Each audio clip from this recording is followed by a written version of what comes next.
Hello dear student, कैसे हैं आप लोग। उम्मीद करता हूँ आप लोग अच्छे होंगे। Myself Vinay Kumar Bind and welcome to my channel chem tube by Vinay sir. तो डियर स्टूडेंट, आज के सेशन में हम लोग बात करने वाले हैं क्लास 10th केमिस्ट्री में third chapter metal and non metals के कुछ इम्पॉर्टेंट एमसीक्यू की, जो कि आपके एग्ज़ाम के पॉइंट ऑफ व्यू से वेरी इंपॉर्टेंट है। तो चलिए स्टार्ट करते हैं।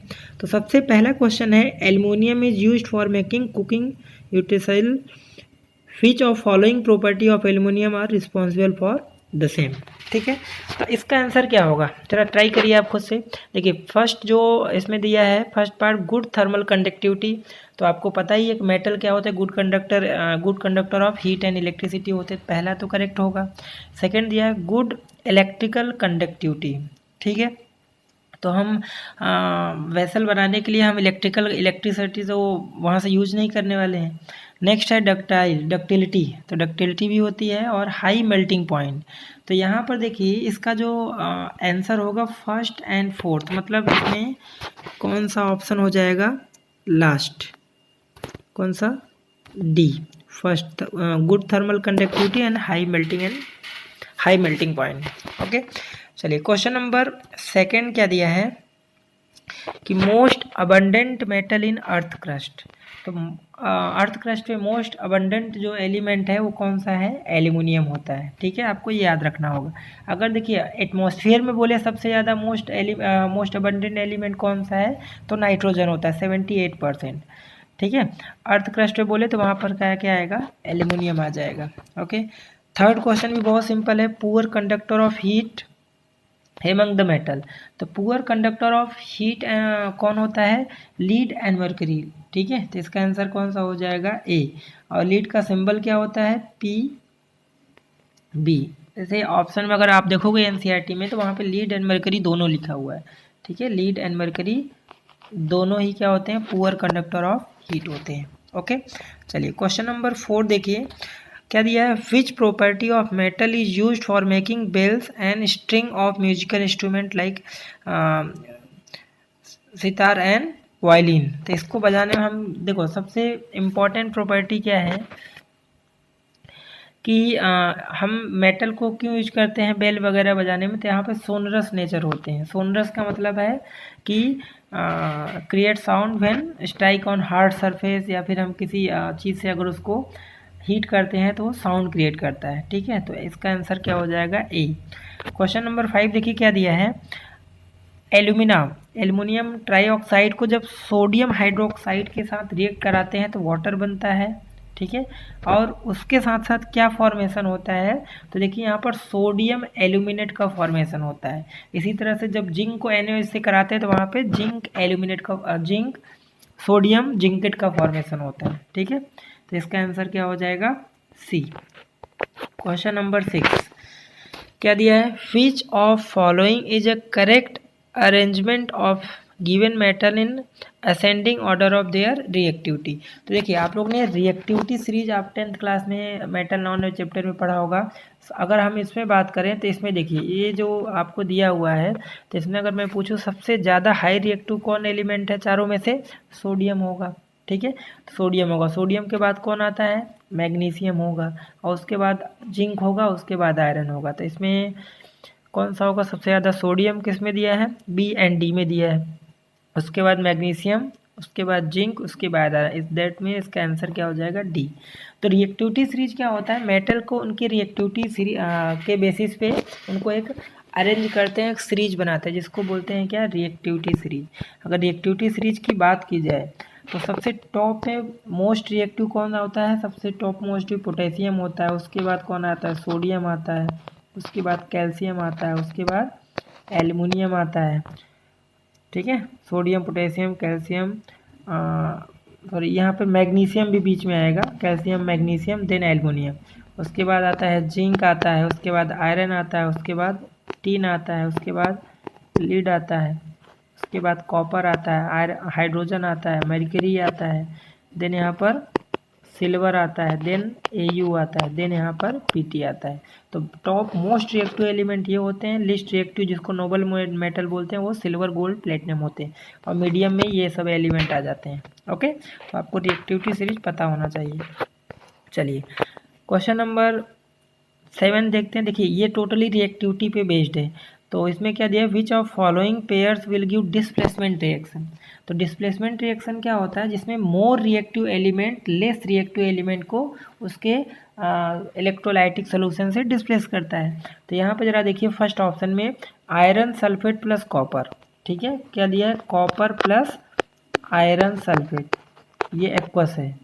अब आपको पता है कि कॉपर की रिएक्टिविटी जो होती है आयरन से लेस होती थी, ये रिएक्शन तो होगा ही नहीं पहली बार, तो ए ऑप्शन तो गलत है, ठीक है।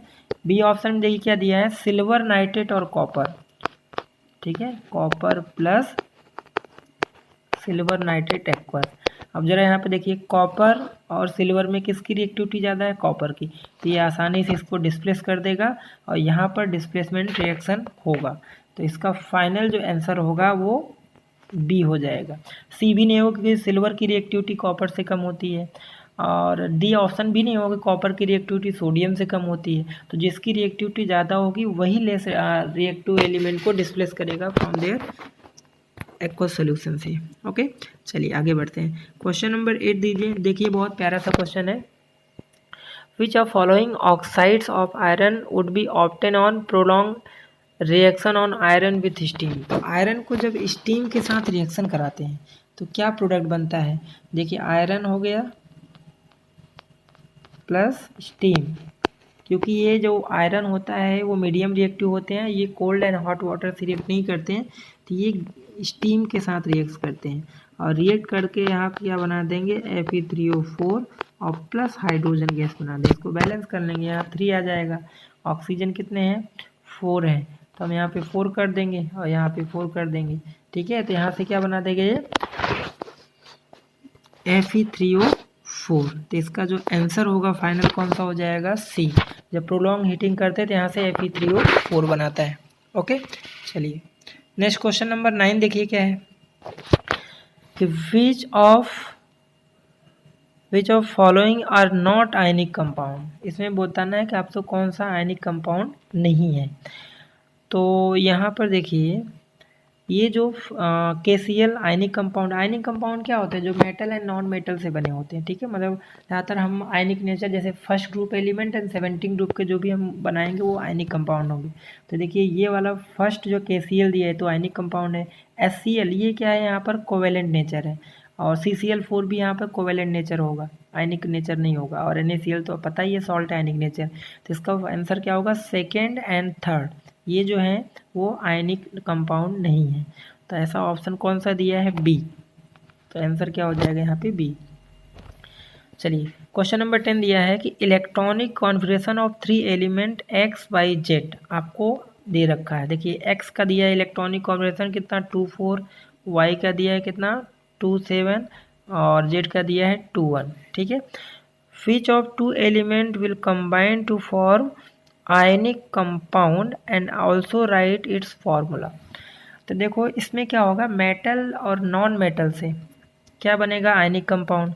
देखिए एक्स जो एलिमेंट उसके पास वैलेंस इलेक्ट्रॉन 4 है, ये तो कार्बन और सिलिकॉन जैसा है जिनके पास 4 वैलेंस इलेक्ट्रॉन है, तो वो आयनिक कंपाउंड नहीं कोवेलेंट कंपाउंड बनाते हैं, बिकॉज ये इलेक्ट्रॉन के शेयरिंग करके अपना ऑक्टेट कंप्लीट करते हैं, ठीक है।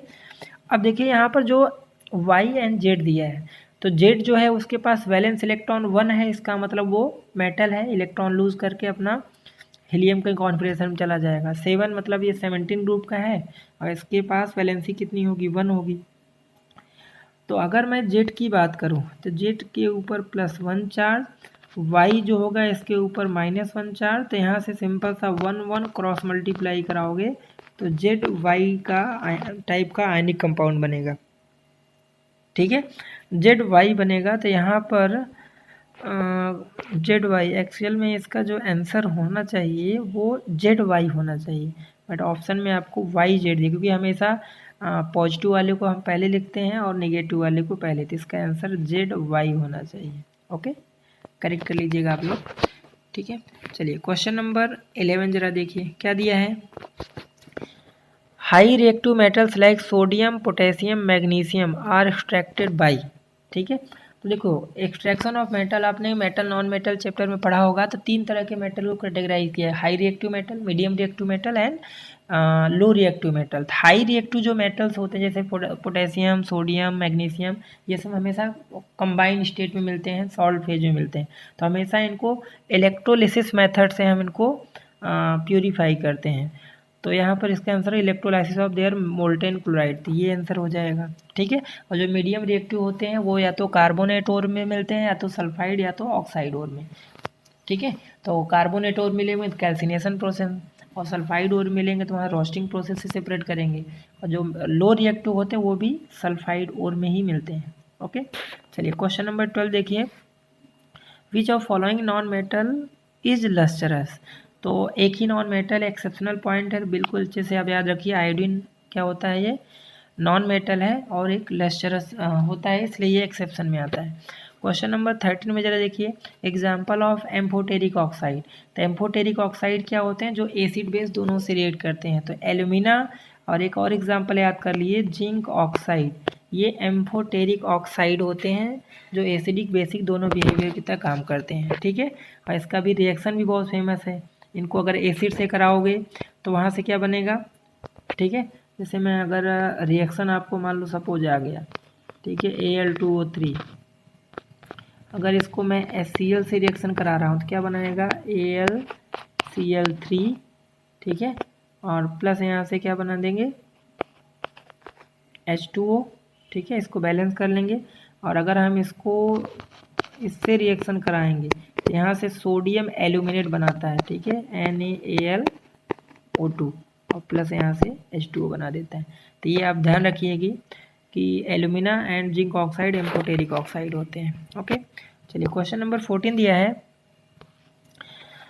Which one among the following are acidic oxide. तो नॉन मेटल के ऑक्साइड क्या होते हैं, एसिडिक नेचर होते हैं। ऑब्वियस सी बात है, CO2 है, तो ये क्या है, एसिडिक ऑक्साइड है। Question number 15, atomic number of element X is 12, which inert gas is nearest to X। देखिए अब X यहाँ पर एटॉमिक नंबर दे दिया है 12, तो आपको पता ही है मैग्नीशियम है, और मैग्नीशियम का सबसे पास वाला नोबेल गैस कौन है, नियॉन है, ठीक है, जिसका एटॉमिक नंबर कितना होता है 10। तो साफ साफ आंसर इसका क्या हो जाएगा, C, नियॉन। ओके, चलिए क्वेश्चन नंबर 16 जरा देखिए क्या दिया है। The process in which carbonate ore is heated strongly in absence of air to convert into metal oxide. ठीक है, तो उसको क्या बोलते हैं, कैल्सिनेशन बोलते हैं। अभी जैसे मान लो हमने जिंक कार्बोनेट ले लिया, ठीक है। कैल्सिनेशन प्रोसेस क्या होता है कि मेटल कार्बोनेट को अब्सेंस ऑफ एयर में हीट करते हैं, तो वहाँ से मेटल ऑक्साइड और प्लस CO2 गैस रिलीज होता है। तो इस प्रोसेस को बोलते हैं क्या, कैल्सिनेशन। ओके, चलो आगे बढ़ते हैं। क्वेश्चन नंबर 17 जरा देखिए क्या दिया है। Oxides of moderately reactive metals like zinc, iron, nickel, tin, copper etc are reduce by using. ठीक है, अब इन मेटल को हम रिडक्शन किस तरह से कर सकते हैं, तो इन मेटल को हम रिडक्शन करते हैं by aluminium as a reducing agent, क्योंकि यहाँ से क्या होगा, ऑक्सीजन के साथ इनका एफिनिटी ज़्यादा होता है, तो वो एल्यूमिनियम के साथ वो आसानी से रिड्यूस हो जाते हैं। ओके, तो इसका आंसर क्या हो जाएगा, ए। चलिए क्वेश्चन नंबर 18 जरा देखिए क्या दिया है। The thermite welding mixture of, ठीक है, थर्मिट वेल्डिंग जो होता है वो मिक्सचर किसका होता है, burning magnesium ribbon which produce molten iron metal and large amount of heat, जो कि हम इसको वेल्डिंग में यूज करते हैं, ठीक है, रेलवे ट्रैक के ज्वाइनिंग में यूज करते हैं। तो यहाँ पर हम यूज करते हैं क्या, फेरिक ऑक्साइड, मतलब Fe2O3, और यहाँ से एल्यूमिनियम पाउडर का यूज करते हैं। तो आंसर क्या हो जाएगा इसका, ए। ठीक है, तो फेरिक ऑक्साइड क्या होता है, Fe2O3 प्लस एल्यूमिनियम के साथ हम यहाँ रिएक्शन कराते हैं, तो क्या बना देंगे यहाँ से Al2O3 और प्लस यहाँ से आयरन। ठीक है, और यहाँ से आयरन जो होगा लिक्विड स्टेट में होता है, मोल्टेन स्टेट में होता है, इसको बैलेंस कर लेते हैं। तो यहाँ पर हम अगर आयरन ऑक्सीजन कितने 3, एल्युमिनियम यहाँ पे हम 2 कर लेंगे, और यहाँ पर भी हम 2 कर लेंगे। ठीक है, इस रिएक्शन को बोलते हैं थर्मिट रिएक्शन। चलिए क्वेश्चन नंबर 19 जरा देखिए क्या दिया है। Galvanisation is method of protecting iron from rusting by coating with thin layer of, ठीक है। ये जिंक की लेयर कोटिंग कर लेता है। आप लोगों ने कोरोजन पढ़ा है। कोरोजन क्या होता है? कोरोजन होता है slowly degradation of metal in presence of air and moisture. तो हम आयरन के कोटिंग को हम क्या करते हैं, किसी भी मेटल को हम मोर रिएक्टिव मेटल की कोटिंग करते हैं। तो जिंक क्या है, आयरन से रिएक्टिविटी ज़्यादा है, तो हम जिंक की कोटिंग जब करते हैं तो आयरन के ऊपर एक जिंक की लेयरिंग आ जाती है। ओके, तो इसी को बोलते हैं गैल्वेनाइजेशन। क्वेश्चन नंबर 23 देखिए क्या दिया है। An element x is soft, ठीक है, एंड कट विथ नाइफ। तो आपके दिमाग में तुरंत आना चाहिए यहाँ पर पोटेशियम या फिर सोडियम की बात हो रही है, जो कि सॉफ्ट होते हैं और इनको नाइफ से आसानी से हम इसको कट कर सकते हैं। This is very reactive to air and cannot be kept open in air. It react vigorously with water. Identify the elements of following. बहुत सिंपल है, यहाँ पर क्या हो जाएगा? सिंपल सोडियम होगा। आपने पढ़ा भी होगा सोडियम को हम केरोसिन ऑयल में डिप करके रखते हैं। ऐसा इसलिए बिकॉज ये सोडियम क्या होता है, एयर से रिएक्ट करके एक्सप्लोसिव नेचर होता है, हाईली एक्सोथर्मिक होता है। ओके, चलिए क्वेश्चन नंबर 21 देखिए क्या दिया है। 21 में दिया है reaction between X and Y form compound Z, ठीक है। X lose electron and Y gain electron, which of following property is not shown by Z. तो इसका मतलब साफ साफ है कि जो जेड कंपाउंड होगा वो आयनिक कंपाउंड होगा, क्योंकि ये मेटल एंड नॉन मेटल से बना है।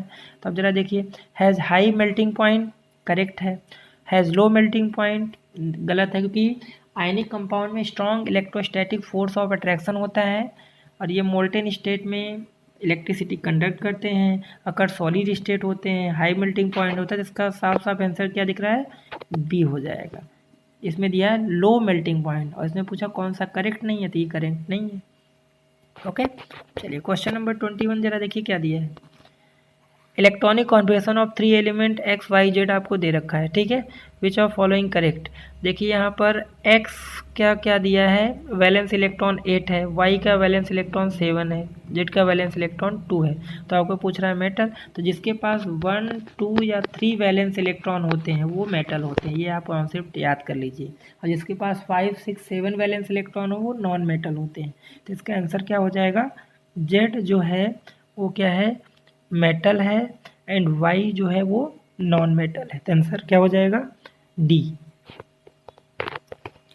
क्वेश्चन नंबर 23 में क्या दिया, अमलगम इज एलॉय ऑफ। तो आपको पता ही होना चाहिए कि मरकरी, ठीक है, मरकरी अमलगम, कोई भी अमलगम जैसे जिंक अमलगम बोलते हैं तो मरकरी उसमें फिक्स एलिमेंट होता है। Okay, question number 24, copper object lose their shining and form grinning coating because basic copper carbonate. Basic copper metal जो होता है उसका जब कोरोजन होता है तो ग्रीन कोटिंग हो जाता है। तो ग्रीन कोटिंग जो होता है वो क्या होता है, CaCO3.CuOH ट्वाइस, इसी को बोलते हैं ग्रीन। इस कलर का जो बनता है यही होता है, ठीक है। तो इसका आंसर सी हो जाएगा। लास्ट क्वेश्चन जरा देखिए क्या दिया है, what is the decreasing order of reactivity of following metal. Decreasing order, तो अगर मैं इनमें बात करूँ तो सबसे ज़्यादा रिएक्टिव कौन है, पोटेशियम। उसके बाद कौन आता है, सोडियम रिएक्टिविटी सीरीज में। देन यहाँ पे देखिए एल्युमिनियम आएगा, उसके बाद कौन आएगा, आयरन आएगा, उसके बाद कॉपर आएगा, उसके बाद जिंक आएगा। सबसे लास्ट में कौन होगा, सिल्वर होगा। तो देखिए सी ऑप्शन में जरा देखिए, सी ऑप्शन आपका करेक्ट हो जाएगा। तो ये सिंपल सा रिएक्टिविटी सीरीज पे बेस्ड क्वेश्चन है। तो आई होप आपको वीडियो पसंद आया होगा, तो प्लीज़ लाइक करें, शेयर करें, सब्सक्राइब करें। और इसका PDF का लिंक मैं डिस्क्रिप्शन में अपलोड कर दूंगा, तो वहाँ से आप डाउनलोड करके इसकी प्रैक्टिस कर सकते हैं, ठीक है। इसमें कुछ fill in the blanks question भी हैं जिसका आंसर यहाँ पे दिया हुआ है, तो आप इसको भी आप देख सकते हैं। तो चलिए मिलते हैं हम लोग नेक्स्ट लेक्चर में। Thank you.